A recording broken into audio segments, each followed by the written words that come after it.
मेरे YouTube channel उत्तम classes और सिविल सर्विसेज में आप सभी का स्वागत है।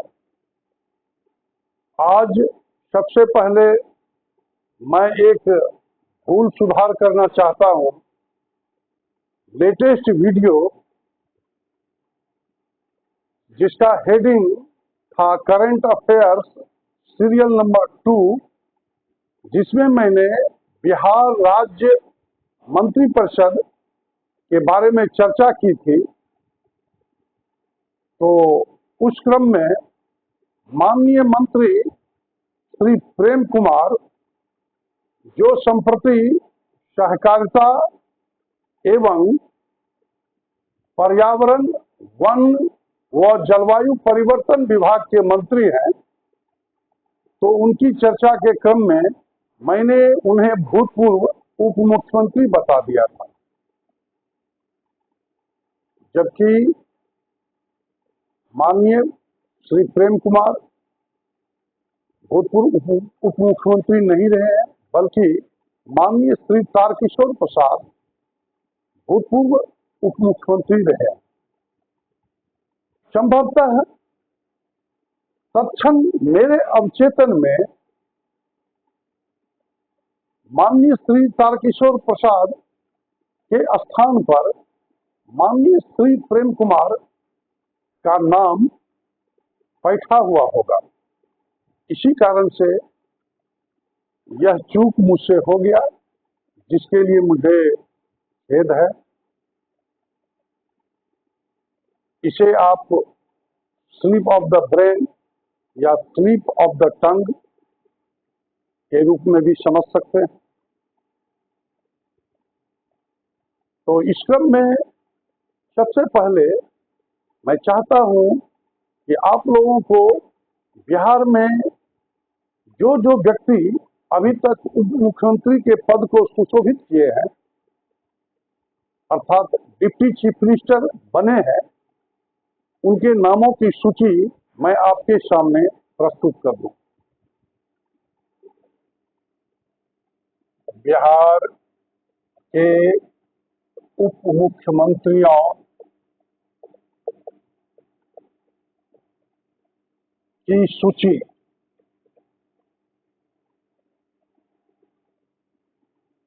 इनमें सबसे पहले क्रम पर नाम आता है श्री अनुग्रह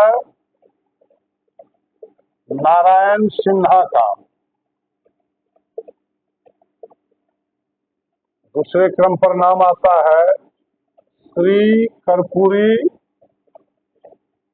ठाकुर का।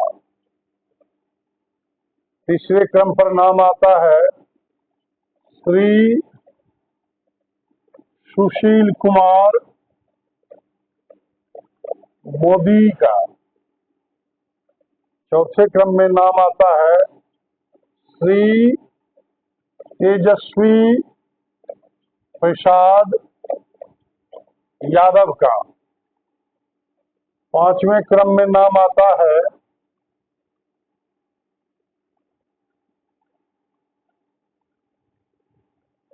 श्री तारकेश्वर प्रसाद तथा छठे क्रम पर श्रीमती रेणु देवी। श्री तारकिशोर प्रसाद और श्रीमती रेणु देवी माननीय मुख्यमंत्री नीतीश कुमार के साथ दोनों एक ही समय उप मुख्यमंत्री के पद को सुशोभित किए हुए थे। वर्तमान में भी दो उप मुख्यमंत्री माननीय मुख्यमंत्री श्री नीतीश कुमार के साथ मंत्री पद से जुड़े हुए हैं। इनमें पहले हैं श्री सम्राट चौधरी,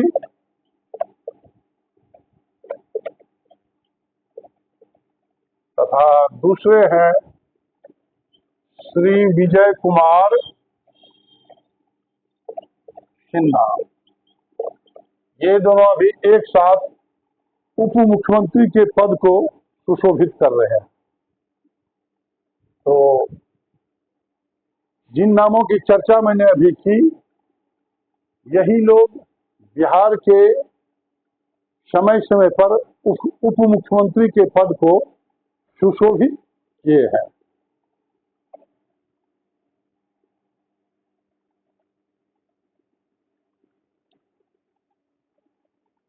आज के वीडियो में मैं 18वीं लोकसभा चुनाव में किस किस पार्टी को कितनी कितनी सीटें मिली है उस पर दृष्टिपात करने जा रहा हूं। जैसा कि हम लोग जानते हैं, 18वीं लोकसभा का चुनाव 7 चरणों में संपन्न हुआ। पहला चरण 19 अप्रैल 2024 को शुरू हुआ और 7वां चरण 1 जून 2024 को जाकर समाप्त हुआ। 4 जून 2024 को चुनाव परिणाम घोषित किया गया। 9 जून 2024 को माननीय राष्ट्रपति श्रीमती द्रौपदी मुर्मू ने प्रधानमंत्री मोदी सहित 72 सदस्यीय केंद्रीय मंत्रिपरिषद को पद एवं गोपनीयता की शपथ दिलाई। इस चुनाव में 2 प्रमुख गठबंधन हमारे सामने आए। पहला था एनडीए गठबंधन। एनडीए गठबंधन को 543 सदस्यीय लोकसभा में कुल मिलाकर 293 सीटें प्राप्त हुई। और दूसरा गठबंधन था इंडिया गठबंधन। इंडिया गठबंधन के खाते में 234 सीटें गई।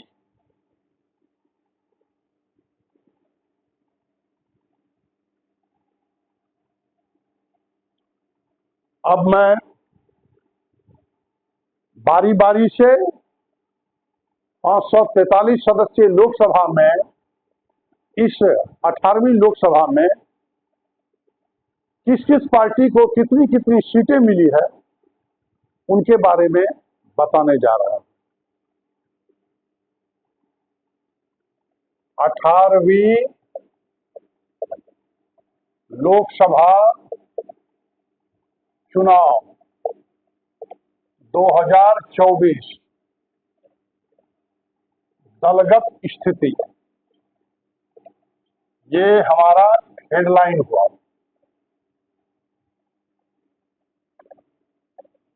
बीजेपी यानी भारतीय जनता पार्टी जो एनडीए का सबसे बड़ा दल है, उसको कुल 240 सीटें प्राप्त हुई।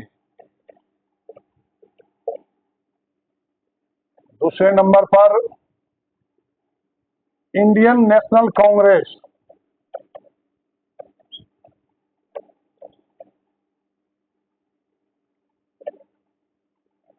जिसको संक्षेप में हम लोग कांग्रेस पार्टी के नाम से भी जानते हैं, उसे 99 सीटें प्राप्त हुई।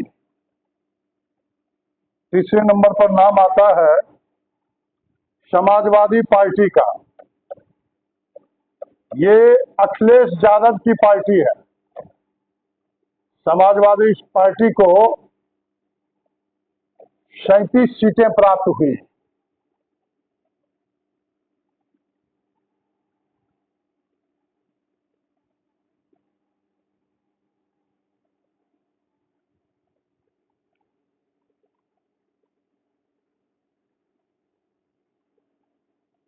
तृणमूल कांग्रेस,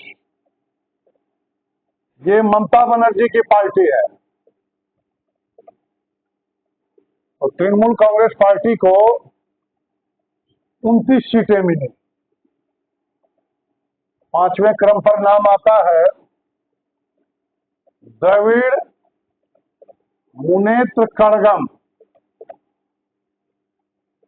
ये तमिलनाडु की क्षेत्रीय पार्टी है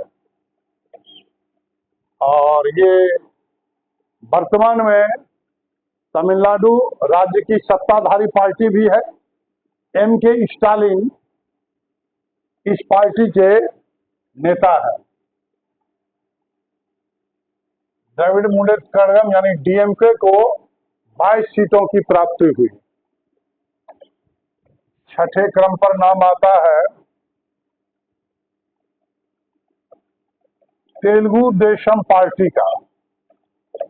तेलुगु देशम पार्टी, इसको शॉर्ट में टीडीपी भी बोलते हैं। ये आंध्र प्रदेश के वर्तमान मुख्यमंत्री चंद्रबाबू नायडू की पार्टी है। इस पार्टी को 16 सीटें प्राप्त हुई। सातवें क्रम पर नाम आता है जनता दल यूनाइटेड का। ये नीतीश कुमार की पार्टी है। इस पार्टी को 12 सीटें प्राप्त हुई। अगले क्रम पर नाम आता है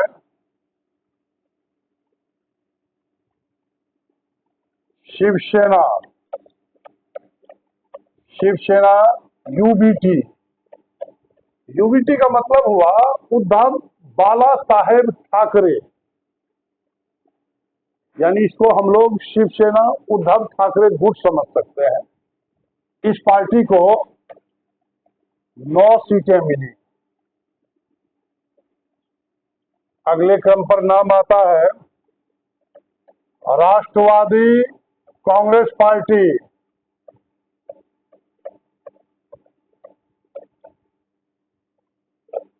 जैसा कि हम सभी जानते हैं, राष्ट्रवादी कांग्रेस पार्टी 2 भागों में विभाजित हो गई है। एक गुट के अगुवा है शरद पवार और दूसरे गुट का नेतृत्व कर रहे हैं उनके भतीजे अजित पवार। तो राष्ट्रवादी कांग्रेस पार्टी ये शरद पवार गुट, यानी शरद पवार गुट के हाथ में जो राष्ट्रवादी कांग्रेस पार्टी है उसे 8 सीटों की प्राप्ति हुई।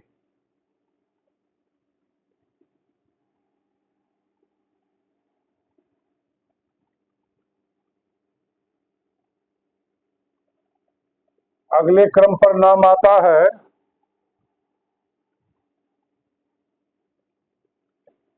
शिवसेना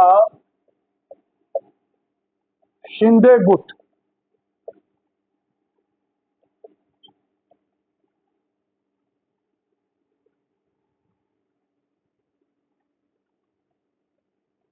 इसके अगुवा एकनाथ शिंदे हैं। इस शिवसेना शिंदे गुट को लोकसभा चुनाव में 7 सीटों पर विजय प्राप्त हुई। अगले क्रम पर नाम आता है लोक जनशक्ति पार्टी। लोक जनशक्ति पार्टी रामविलास, ये चिराग पासवान की पार्टी है। इसका स्ट्राइक रेट लोकसभा चुनाव में 100% रहा। एनडीए गठबंधन में इसे 5 सीटों पर चुनाव लड़ने का मौका मिला था। हाजीपुर, जमुई, वैशाली, समस्तीपुर और खगड़िया, ये पांचों के पांचों सीट चिराग पासवान की पार्टी जीत गए।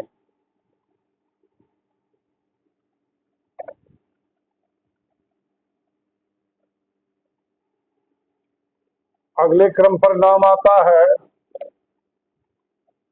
राष्ट्रीय जनता दल।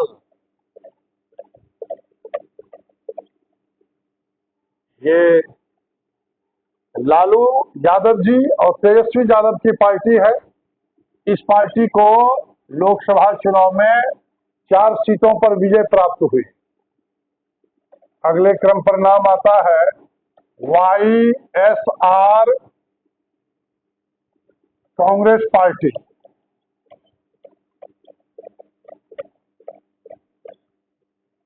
ये पार्टी जगन मोहन रेड्डी की है।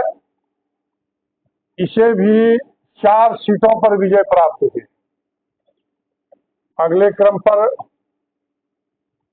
नाम आता है CPI M यानी communist party of India, Marxist यानी मार्क्सवादी कम्युनिस्ट पार्टी, इसे भी 4 सीटों पर विजय प्राप्त हुई।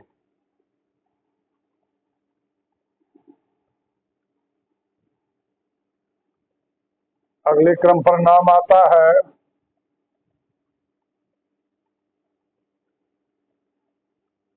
ऑल इंडिया नहीं, इंडियन यूनियन मुस्लिम लीग का।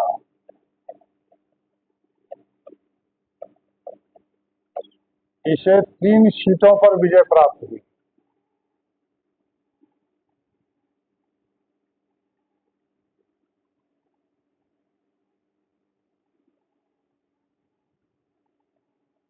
अगले क्रम पर नाम आता है आम आदमी पार्टी का। ये अरविंद केजरीवाल की पार्टी है। इसे भी 3 सीटों पर विजय प्राप्त हुई। अगले क्रम पर नाम आता है झारखंड मुक्ति मोर्चा का। ये पार्टी शिबू सोरेन और हेमंत सोरेन की पार्टी है। इस पार्टी को भी 3 सीटों पर विजय प्राप्त हुई। अगले क्रम पर नाम आता है जनसेना पार्टी का। जनसेना पार्टी, ये पार्टी पवन कल्याण की पार्टी है। पवन कल्याण अभिनेता से राजनेता बने। इस पार्टी को 2 सीटें प्राप्त हुई।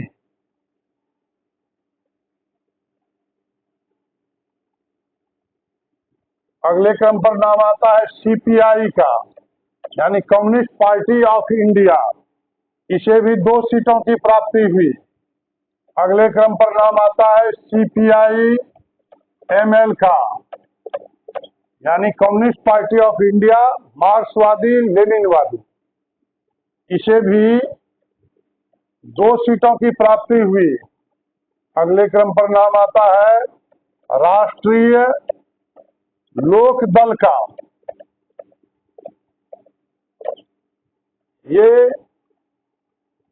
स्वर्गीय अजीत सिंह के सुपुत्र जयंत चौधरी की पार्टी है।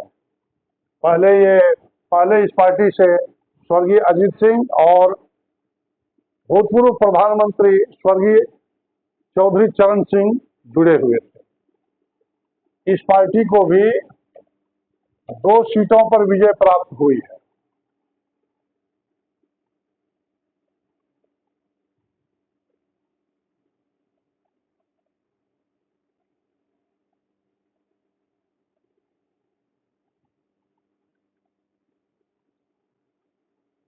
अगले क्रम पर नाम आता है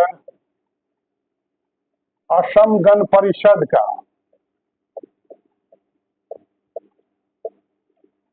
इसे 1 सीटें मिली है। अगले क्रम पर नाम आता है शिरोमणि अकाली दल का। इसे भी 1 सीटों पर विजय प्राप्त हुई है। अगले क्रम पर नाम आता है, एक नाम छूट गया, उसे भी 2 सीटों पर विजय प्राप्त हुई है। उसका नाम है Jammu and Kashmir national conference. ये फारूक अब्दुल्ला और उमर अब्दुल्ला की पार्टी है। इसे भी 2 सीटों पर विजय प्राप्त हुई है। अगले क्रम पर नाम आता है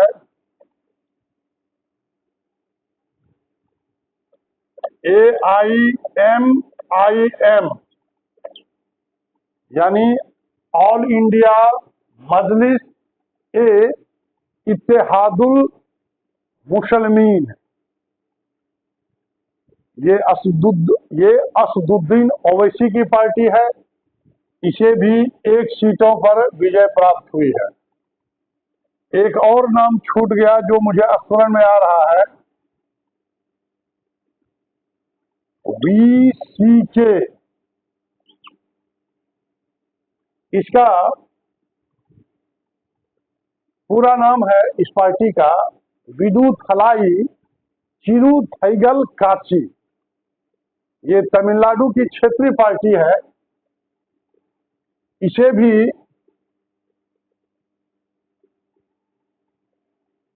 2 सीटों पर विजय प्राप्त हुई है। इस पार्टी के अध्यक्ष हैं खोल थिरुमावलवन और इस पार्टी के महासचिव हैं general secretary Ravi Kumar.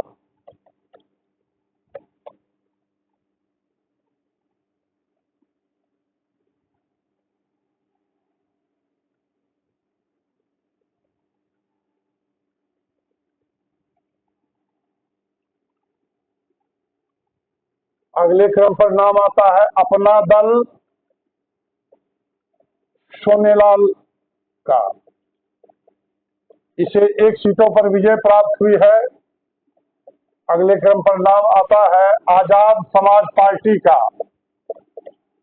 Azad Samaj party Kanshiram, bracket में कांशीराम।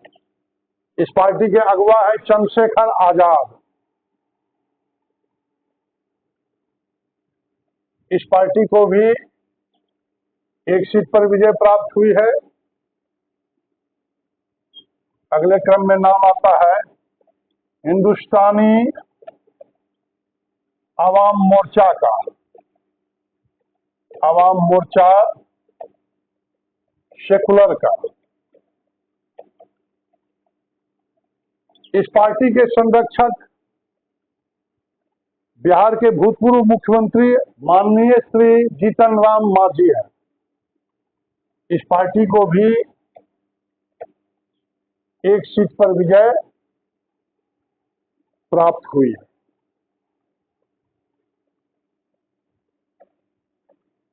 एक पार्टी का नाम और विस्मरण हो गया था, मुझे अभी याद आ रहा है।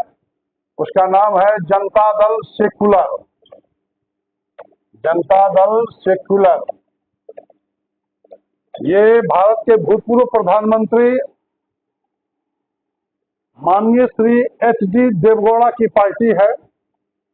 इस पार्टी को भी 2 सीटों पर विजय प्राप्त हुई है।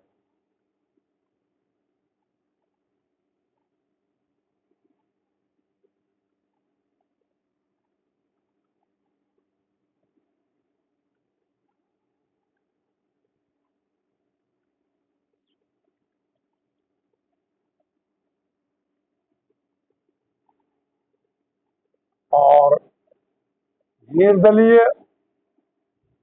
के रूप में 7 सांसद 18वीं लोकसभा हेतु चयनित किए गए हैं, जिनमें पूर्णिया से 18वीं लोकसभा हेतु निर्वाचित माननीय श्री पप्पू यादव भी उनमें से एक हैं। और अन्य में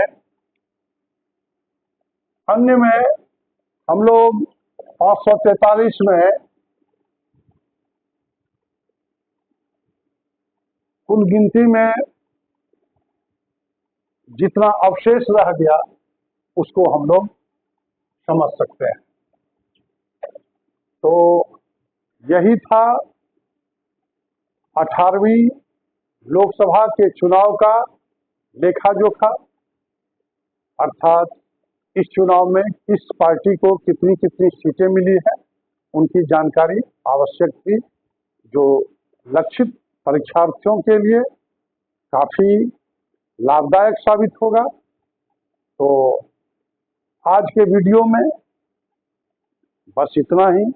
मैं आप लोगों से गुजारिश करूंगा कि आप लोग मेरे इस YouTube चैनल को सब्सक्राइब करें, वीडियो को लाइक व शेयर करें, उस पर कमेंट्स करें, तथा बेल आइकन को प्रेस अवश्य करें। धन्यवाद।